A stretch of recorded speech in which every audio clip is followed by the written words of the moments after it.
Hola, nosotros somos el Grupo 51.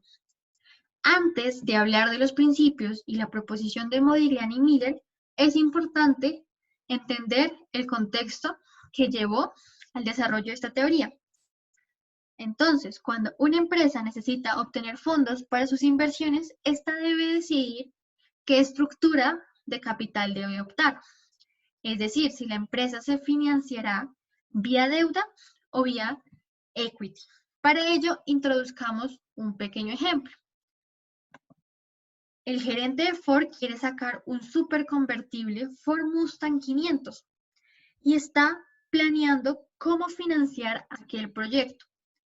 Para ello, en una junta, uno de los ejecutivos afirma que la mejor manera de financiarse es 100% vía de equity, debido a que la tasa de interés es favorable. Y esto hará que el BPN del proyecto aumente. Sin embargo, otro ejecutivo afirma que debe financiarse 60% deuda y 30% equity, afirmando que el BPN del proyecto no cambiará. De estas afirmaciones salen varias preguntas. ¿Afecta la estructura de capital el BPN?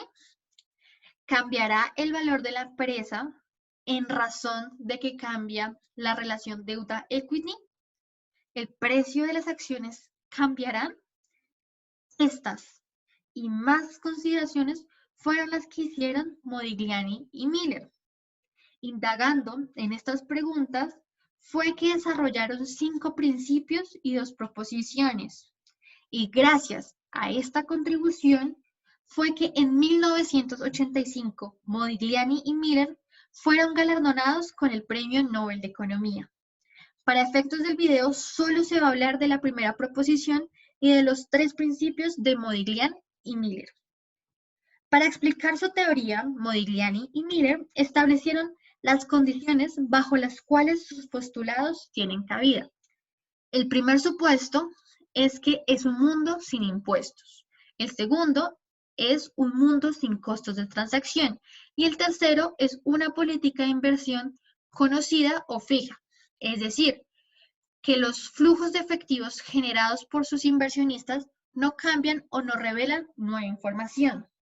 Con estos supuestos fue que Modigliani y Miller demostraron que en un mercado de capitales perfecto, el valor total de una empresa es igual al valor de mercado del total de flujos de efectivo generados por sus activos y no lo afecta la selección de estructura de capital. Esto se le conoce como la primera proposición de Modigliani y Miller.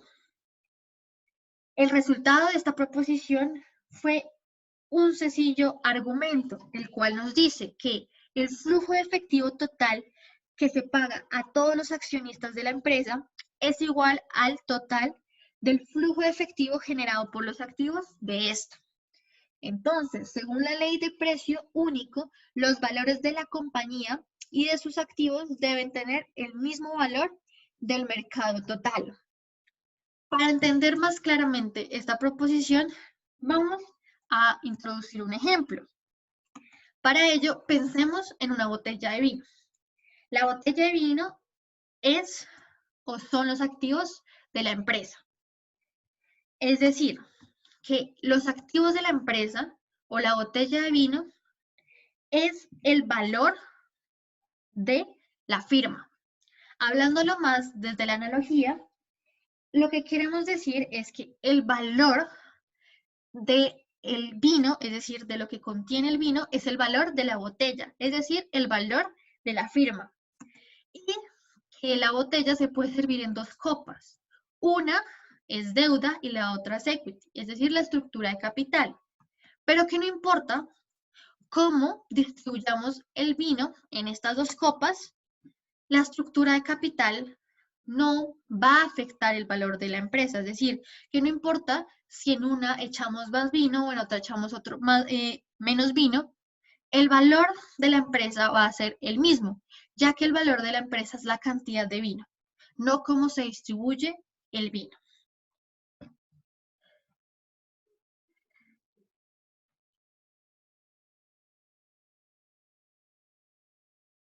tenemos el primer principio.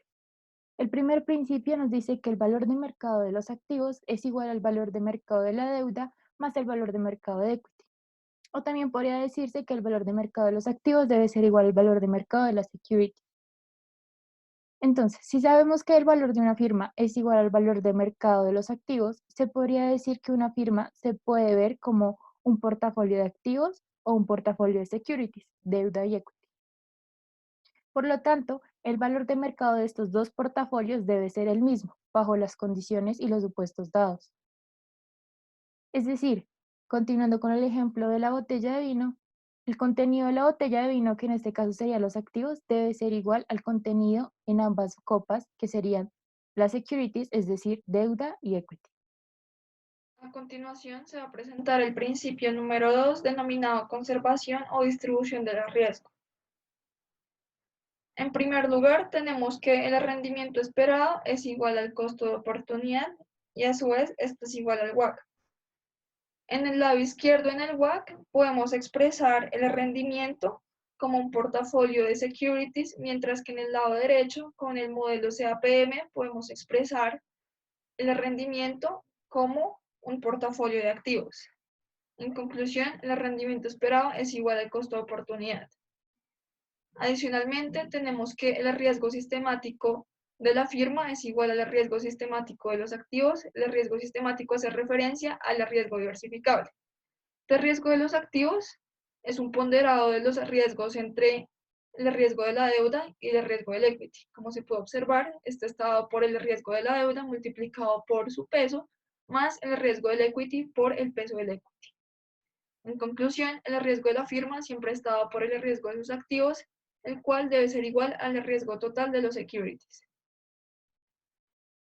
Adicionalmente, tenemos esta relación de que el beta de los accionistas es mayor que el del beta de los activos y a su vez este es mayor que el beta de la deuda. El beta de la deuda es el menor porque a los bondholders o acreedores es a los que primero hay que pagarles, mientras que a los accionistas son aquellos a los que se les pagan de último. Tenemos que considerar el caso cuando el beta de la deuda es igual a cero. Esto ocurre cuando la deuda se pacta a una tasa fija o cuando el nivel de endeudamiento es considerado racional. Teniendo en cuenta que el beta de la deuda es igual a cero, se puede plantear la siguiente expresión para el beta del equity, que tiene como base el beta de los activos e incrementan de acuerdo al nivel de endeudamiento de la empresa. En conclusión de este principio, podemos afirmar que el riesgo de la firma se distribuye entre los bondholders y los shareholders en función de su participación en la financiación de la firma. Ahora se explicará el principio número 3, conocido como el de la política de financiación y riesgo-valor de una firma. Este principio lo que nos quiere mostrar es que la estructura de capital de una firma afecta el riesgo de los flujos de caja a los que se enfrentan los shareholders y los bondholders y por lo tanto también afecta el valor de mercado tanto del equity como de la deuda. Sin embargo, lo que nos dice es que la estructura de capital no afecta el valor y por lo tanto tampoco afecta el riesgo de la firma, ya que este valor de mercado de la firma está determinado por sus proyectos o activos. Entonces tenemos que la forma como se financian los activos simplemente representa la manera en que se divide el valor de la compañía entre los acreedores y los accionistas. Para entenderlo mejor, se puede ver como dos caras de una misma moneda. Por un lado, se tiene que las firmas hacen inversiones en proyectos con BPN positivo, los cuales hacen parte de los activos de la compañía. Así, entonces, por el principio número 1, sabemos que el valor de mercado de estos activos es necesariamente igual a la suma del valor de mercado de la deuda y el valor de mercado del equity, donde el equity y la deuda conforman la estructura de capital. Entonces, sabemos que el riesgo y el valor de la firma están únicamente determinados por los activos que tiene la compañía, por lo que la estructura de capital no va a generar ningún efecto sobre estos. La otra cara de la moneda nos dice entonces es que la estructura de capital sí afecta el valor y el riesgo de la deuda y del equity.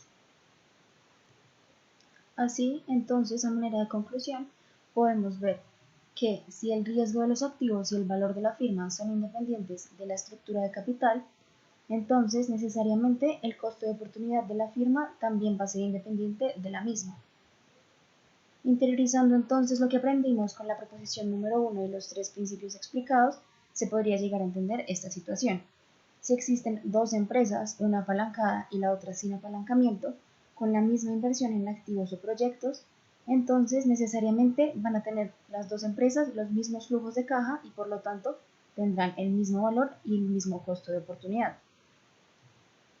Finalmente, ya retomando el ejemplo al inicio del video, respecto a la manera en cómo debería financiarse el proyecto, de acuerdo a lo aprendido, entonces sabemos que no importa la forma en que se financie el proyecto, el valor del mismo no cambiará.